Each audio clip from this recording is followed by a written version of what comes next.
ನಮಸ್ಕಾರ ಗೆಳೆಯರೆ, ನಾಲೆಜ್ ಕನ್ನಡಿಗ ಯೂಟ್ಯೂಬ್ ಚಾನಲ್ಗೆ ಸ್ವಾಗತ. ಗೆಳೆಯರೆ, ಆಧುನಿಕ ಜೀವನ ಶೈಲಿಯ ಒತ್ತಡ, ಆಹಾರ ಶೈಲಿ ಹಾಗೂ ಮುಂತಾದ ಸಮಸ್ಯೆಗಳೆಲ್ಲವೂ ಪುರುಷರ ಸಂಭೋಗದ ಕ್ರಿಯೆಯ ಆರೋಗ್ಯದ ಮೇಲೆ ನೇರವಾಗಿ ಪರಿಣಾಮ ಬೀರುತ್ತಿದೆ. ಹೆಚ್ಚು ಸಮಯದವರೆಗೆ ಶಕ್ತಿಯನ್ನು ಕಳೆದುಕೊಳ್ಳದೆ ಸಂಭೋಗದ ಕ್ರಿಯೆಯನ್ನು ಮಾಡಬೇಕೆಂಬುದು ಸಾಕಷ್ಟು ಪುರುಷರ ಆಸೆ. ಆದರೆ ಅದನ್ನು ಸಾಧಿಸಲು ಯಾವ್ಯಾವುದೋ ಮೆಡಿಸನ್ ತಗೊಳ್ಳೋ ಬದಲು ಪ್ರಕೃತಿಯಿಂದ ಬರುವಂತಹ, ಪ್ರಕೃತಿಯಲ್ಲಿ ಬೆಳೆಯುವಂತಹ ಪ್ರಾಕೃತಿಕವಾದ ಆಹಾರವನ್ನು ಅಂದರೆ ಹಣ್ಣು ಹಂಪಲುಗಳನ್ನು ಸರಿಯಾಗಿ ಸೇವಿಸಿದರೆ ಅವೇ ದೀರ್ಘಕಾಲ ಸಂಭೋಗ ಮಾಡಲು ಶಕ್ತಿಯನ್ನು ನೀಡುತ್ತದೆ. ಆದರೆ ಇಷ್ಟಕ್ಕೂ ಯಾವ ಯಾವ ಹಣ್ಣುಗಳನ್ನು ತಿಂದರೆ ಪುರುಷರ ಶಕ್ತಿ ಹೆಚ್ಚಾಗುತ್ತದೆ, ನರ ದೌರ್ಬಲ್ಯದಿಂದ ಹೇಗೆ ತಪ್ಪಿಸಿಕೊಳ್ಳೋದು, ಇವೆಲ್ಲ ಪ್ರಶ್ನೆಗಳಿಗೆ ಕೆಲವೊಂದು ಹಣ್ಣುಗಳನ್ನು ತಿನ್ನೋದ್ರಿಂದ ಅವೆಲ್ಲದಕ್ಕೂ ಉತ್ತರ ಸಿಗುತ್ತೆ. ಇನ್ನು ಅವು ಯಾವ ಯಾವ ಹಣ್ಣುಗಳು ಎಂದು ನೋಡೋ ಮುಂಚೆ ಎಲ್ಲರೂ ಬರೀ ವಿಡಿಯೋ ಮಾತ್ರ ನೋಡ್ತಾ ಇದ್ದೀರಾ, ಯಾರೂ ಚಾನಲ್ನ ಸಬ್ಸ್ಕ್ರೈಬ್ ಮಾಡ್ಕೋತಿಲ್ಲ. ಹೀಗಾಗಿ ವಿಡಿಯೋನ ಶೇರ್ ಮಾಡಿ ಹಾಗೂ ನಿಮ್ಮ ಸ್ನೇಹಿತರನ್ನು ಈ ವಿಡಿಯೋವನ್ನು ನೋಡಲು ಹೇಳಿ. ಇದರಿಂದ ನಮಗೂ ವಿಡಿಯೋ ಮಾಡೋದಕ್ಕೆ ಪ್ರೋತ್ಸಾಹ ಸಿಗುತ್ತೆ. ವಿಡಿಯೋನ ಇನ್ನೂ ಲೈಕ್ ಮಾಡಿಲ್ಲ ಅಂದರೆ ಲೈಕ್ ಮಾಡಿ ಹಾಗೂ ಎಲ್ಲರೂ ಚಾನಲ್ನ ಸಬ್ಸ್ಕ್ರೈಬ್ ಮಾಡ್ಕೊಳ್ಳಿ. ಇನ್ನು ವಿಡಿಯೋಗೆ ಬರೋದಾದರೆ, ಇಷ್ಟಕ್ಕೂ ಯಾವ ಯಾವ ಹಣ್ಣುಗಳನ್ನು ಸಂಭೋಗದ ಶಕ್ತಿಯನ್ನು ಹೆಚ್ಚಿಸಲು ತಿನ್ನಬೇಕು ಎಂದು ನೋಡೋದಾದರೆ, ಮೊದಲನೆಯದಾಗಿ ಬಾಳೆಹಣ್ಣು. ಪ್ರತಿದಿನವೂ ನಮ್ಮ ದೈನಂದಿನ ಜೀವನದಲ್ಲಿ ಬಾಳೆಹಣ್ಣನ್ನು ತಿನ್ನುತ್ತಲೇ ಇರುತ್ತೇವೆ. ಬಾಳೆಹಣ್ಣನ್ನು ನಿಯಮಿತವಾಗಿ ಸೇವಿಸುವುದರಿಂದ ಇದು ಸಹ ನಮ್ಮ ಸಂಭೋಗದ ಶಕ್ತಿಯನ್ನು ಜಾಸ್ತಿ ಮಾಡುತ್ತದೆ.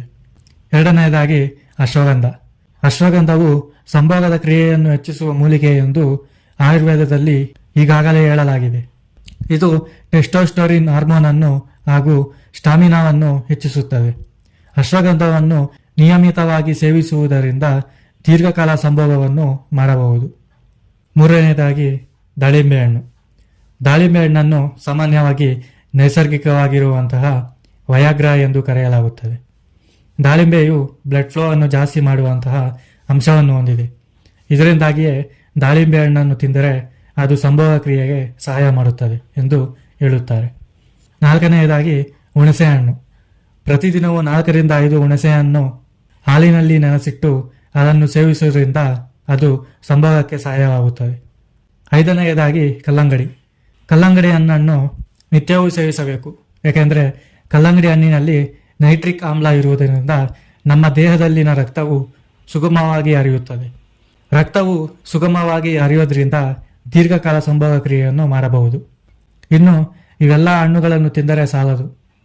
ಆಯುರ್ವೇದ ಮತ್ತು ಪೌಷ್ಟಿಕತೆಯ ಆಹಾರಗಳ ಸೇವನೆ, ನಿದ್ರೆ, ವ್ಯಾಯಾಮ ಮತ್ತು ಉತ್ತಮ ಮನಸ್ಥಿತಿ ಇವೆಲ್ಲವೂ ಸಹ ನಮ್ಮ ಕಾಮಶಕ್ತಿಯ ಮೂಲ ಆಧಾರಗಳಾಗಿವೆ.